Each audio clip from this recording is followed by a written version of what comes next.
একটু ধরতে হইব, একটু ধরে। ঠিক আছে, জি টাকা দে। এই সাংবাদিক ঠিক আছে, থ্যাংক ইউ ভেরি মাচ। আসলে এই ধরনের নেতৃত্ব আমরা চেষ্টা করেছি এবং আমি ধন্যবাদ জানাই তাদেরকে বোঝাতে সক্ষম হয়েছি যে এই জায়গাটা ভালো জায়গা না, এবং তারা বুঝেছে এবং তারা এই টাকা ফেরত দিয়েছে। এটা একটা শুভ সূচনা নারায়ণগঞ্জের জন্য তথা বাংলাদেশের জন্য।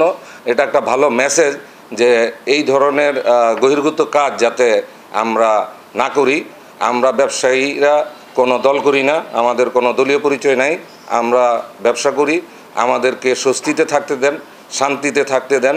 এবং আমরা নারায়ণগঞ্জে যেই অবস্থা শুরু হয়েছে যে জুটটাকে এখন বিকেএমই অথবা চেম্বারের উপরে বিভিন্ন লোকজন প্রেশার ক্রিয়েট করতেছে যে আমরা এগুলি বন্টন করে দিই। এটা আমাদের কাজ না, এটা আমাদের কাজ না। আপনাদেরকে বুঝতে হবে যে এইটা নট পার্ট অফ আওয়ার্স। হ্যাঁ, we are not actually distributing, মানে জুট আমরা ডিস্ট্রিবিউট করি না। সো আপনারা যারা এই সমস্ত চিন্তাভাবনা করেন, আপনারা বুঝেন যে এটা আপনাদেরই কাজ, আপনারা এই ব্যবস্থা করেন। এটা আমাদের এখানে কোনো দায় নাই, এটা এখানে কোনো আমাদের দায়িত্ব নাই। আর আমি ব্যবসায়ীদেরকে, নারায়ণগঞ্জের ব্যবসায়ীদেরকে বিশেষ করে আমি বলবো, যে কোনো ধরনের অসুবিধা, যে কোনো ধরনের, আমরা যদি সেটা যৌক্তিক হয় এবং সেটা শুধুমাত্র ব্যবসা সংক্রান্ত হইতে হবে, তাইলেই আমরা আপনার পাশে থাকব এবং আমরা কাজ করে যাব। Thank you.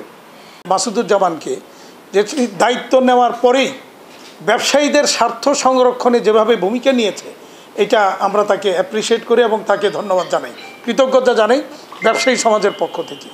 আজকে এখন যে ঘটনাটা ঘটলো সেটা হলো যে এই বিগত সময়ে অর্থাৎ এই নতুন সরকার দায়িত্ব নেওয়ার পরে বিকেএমই মানে চেম্বার থেকে 3 লক্ষ টাকা এটা চাঁদা নেওয়া হয়েছিল।